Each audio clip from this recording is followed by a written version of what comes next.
तारीख में हम सत्ता में लोग बैठे हैं, जिनको हम झेल रहे हैं, वो कहीं ना कहीं आरएसएस की आइडियोलॉजी को ही लेकर आगे बढ़ रहे थे।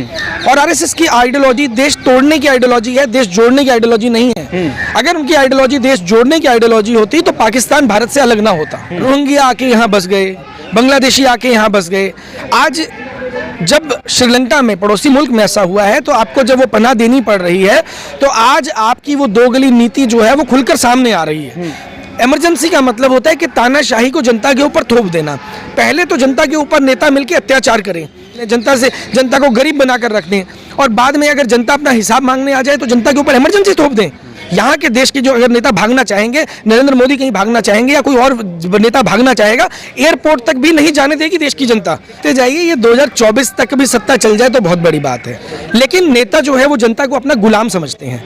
जो ये फर्क था ना कि आप हमारे गुलाम हो और आप बोल नहीं पाओगे, इस भ्रम को श्रीलंका की जनता ने तोड़ दिया है। अब प्रधानमंत्री जी जो हैं वो कितनी सूझबूझ से काम लेते हैं, भारत को श्रीलंका बनने से बचाते हैं या नहीं बचाते हैं, ये उनके ऊपर है। ये जानबूझ के उसको उस आग में धकेला जाता है ताकि देश में इमरजेंसी लगाई जा सके और 2024 का चुनाव टाला जा सके। देखिए, 24 का चुनाव, क्योंकि भारतीय जनता पार्टी 24 का चुनाव हार रही है, ये तो स्पष्ट हो चुका है। तो नरेंद्र मोदी जी ने मोर भी पाला था, राष्ट्रीय ध्वज पे भी साइन किया था, और जो हमारा राष्ट्रीय पुष्प है कमल, वो भारतीय जनता पार्टी का प्रतीक है, और वो 2024 में हम वापस लेने वाले हैं। देखिए, राम के नाम से मर्डर हो रहा है तो उनको सोचना चाहिए कि मर्यादा पुरुषोत्तम श्री राम की मान लें।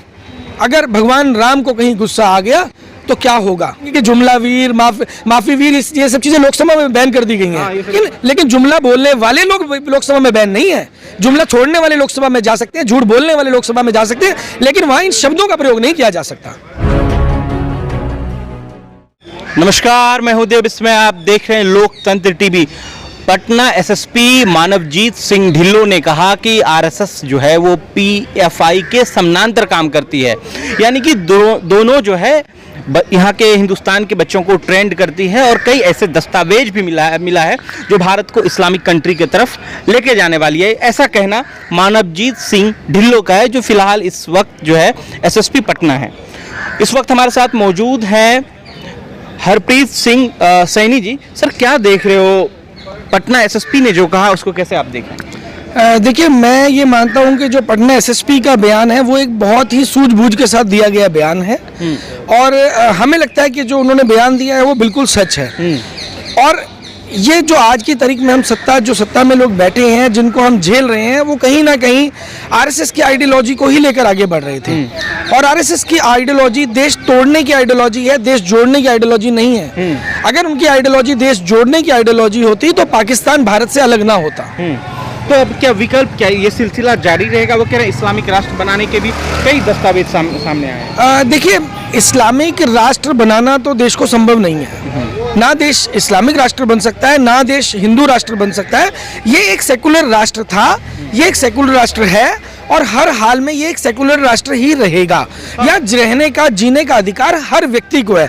जो इस देश में पैदा हुआ है उसको अधिकार है यहाँ जीने का, रहने का, हर तरीके का। श्रीलंका में इमरजेंसी लगाने के बाद भारत के जो यूथ हैं विरोध कर रहे हैं। हाई कमीशन ऑफ श्रीलंका में कहना है कि मोदी सरकार जो है उनको पनाह दे रही है। श्रीलंका के तमाम नेता को वहाँ की जनता जो त्राहिमाम कर रहे हैं उनको यहाँ पर पनाह दे रहे हैं। तो ऐसे में सवाल उठता है, कहाँ तक ये सही है सर? देखिए, आज वो चीज़ें सामने आ रही हैं जो नरेंद्र मोदी जी कहा करते थे।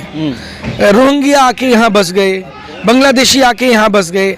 आज जब श्रीलंका में पड़ोसी मुल्क में ऐसा हुआ है तो आपको जब वो पनाह देनी पड़ रही है, तो आज आपकी वो दोगली नीति जो है वो खुलकर सामने आ रही है। आप एक तरफ कहते थे कि हमें किसी को शरण नहीं देनी चाहिए, जबकि मैं आपको बता देता हूं, हम गुरु चाणक्य के शिष्य हैं, और गुरु चाणक्य कहते हैं कि जो मानव जीवन है, जो लोग हैं, वो किसी भी राष्ट्र के लिए एक संपदा के रूप में काम करते हैं। आज आप युवा हैं, हम युवा हैं, देश के जितने भी लोग युवा हैं वो देश की धरोहर हैं। और फर्क क्या है कि हमारे देश के निकम्मे नेता उस धरोहर का उपयोग नहीं कर सके, जिसकी वजह से आज हमारा राष्ट्र जो है वो पिछड़ता जा रहा है। और रही बात जो आपने बोला कि वहाँ के लोग, यहाँ पर लोग जो है वो विरोध कर रहे हैं कि श्रीलंका में इमरजेंसी लगी है, डेफिनेटली विरोध होना भी चाहिए, क्योंकि एक जो स्वतंत्रता, लोकतंत्र के तहत जो स्वतंत्रता हमें मिलती है, जिस स्वतंत्रता के तहत हम अपनी बात रख सकते हैं, हम जी सकते हैं, इमरजेंसी का मतलब होता है कि तानाशाही को जनता के ऊपर थोप देना।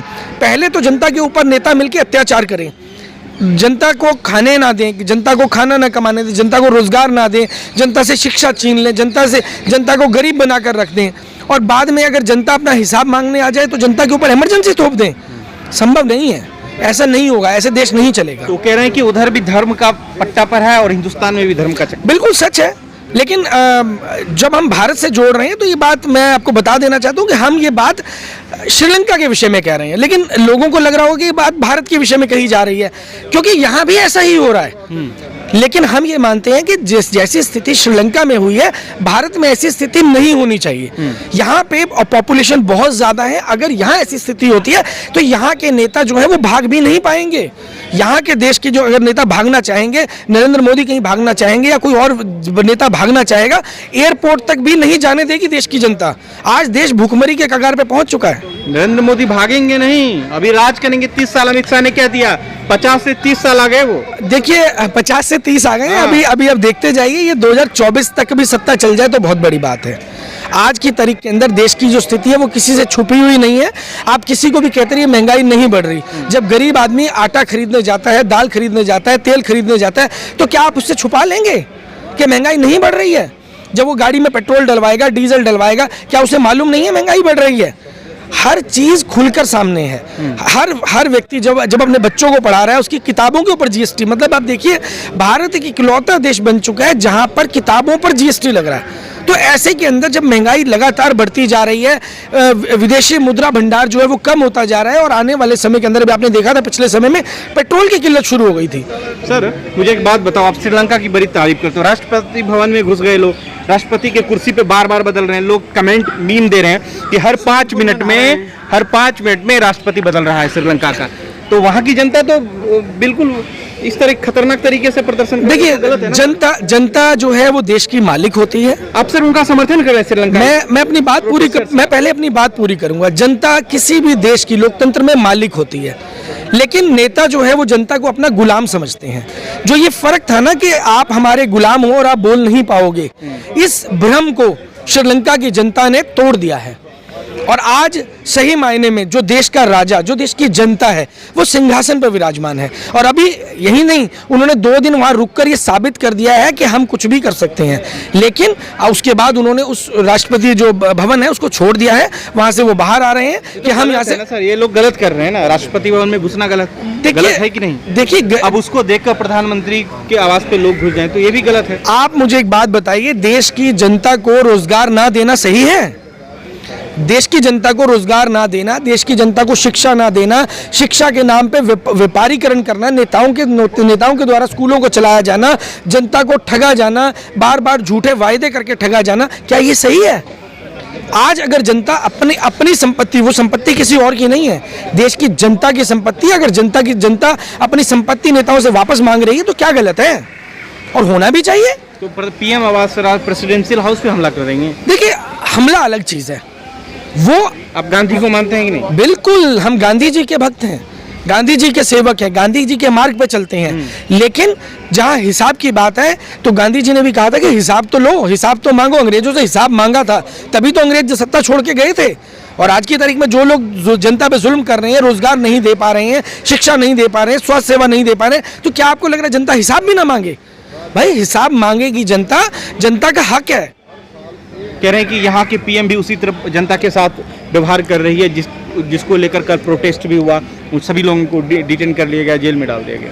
देखिए यहाँ के पीएम, भारत के प्रधानमंत्री, मुझे नहीं लगता कि ऐसा कुछ कर रहे हैं। लेकिन अगर ऐसा कुछ हो रहा है तो प्रधानमंत्री जी की मर्जी के बिना नहीं हो रहा होगा, ये तो स्पष्ट है। अब प्रधानमंत्री जी जो हैं वो कितनी सूझबूझ से काम लेते हैं, भारत को श्रीलंका बनने से बचाते हैं या नहीं बचाते हैं, ये उनके ऊपर है। या जानबूझ के उसको उस आग में धकेला जाता है ताकि देश में इमरजेंसी लगाई जा सके और 2024 का चुनाव टाला जा सके। इमरजेंसी लगाया जाए? संभव है। 2024 में? देखिए 24 का चुनाव, क्योंकि भारतीय जनता पार्टी 24 का चुनाव हार रही है, ये तो स्पष्ट हो चुका है। विकल्प कौन आने वाला है? विकल्प के रूप में अगर मैं बात करूं तो अखिल भारतीय परिवार पार्टी जैसी बहुत सारी ऐसी, लगभग देश में 3,000 से ज्यादा पार्टियां हैं, लेकिन इसमें जो सबसे मजबूती से उभरता हुआ विकल्प है वो अखिल भारतीय परिवार पार्टी है, जो पूरे देश के कोने कोने तक आज पहुंच चुकी है। नहीं तो विकल्प के तौर पे क्या आप देख रहे हैं कि नरेंद्र मोदी के सामने राहुल गांधी है या नहीं है? लोग तो कह रहे हैं कि कांग्रेस को बैक करना चाहिए। राहुल गांधी नहीं है, ऐसा नहीं लगता राहुल गांधी किसी रेस में है। डेफिनेटली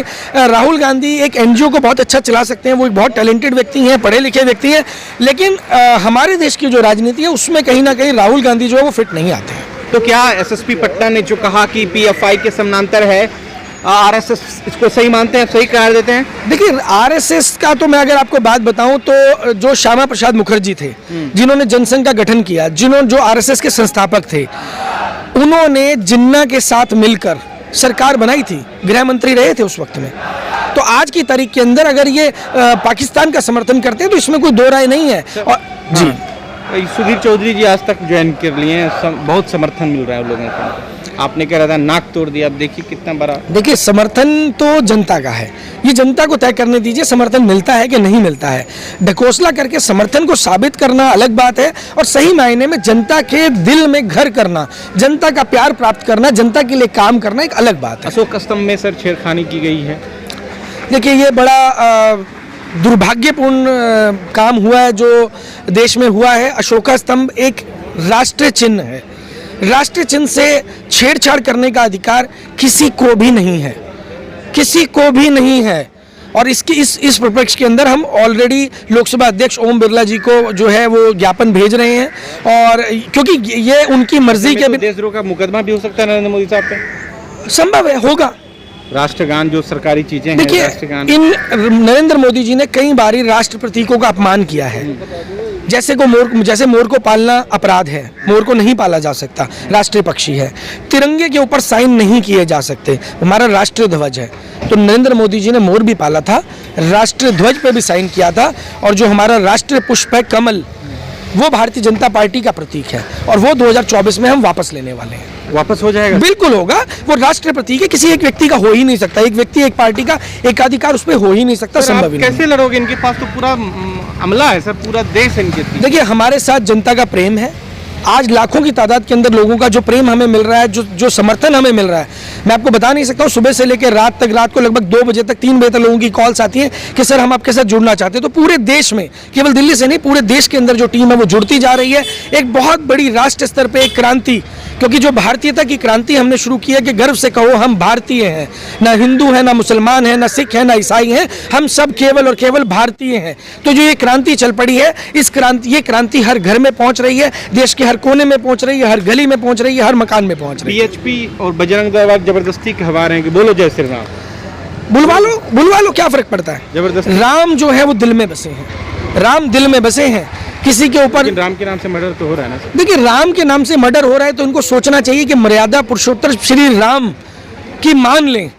अगर भगवान राम को कहीं गुस्सा आ गया तो क्या होगा? जो रावण का हुआ था। रावण को? रावण भैया, कौन है रावण?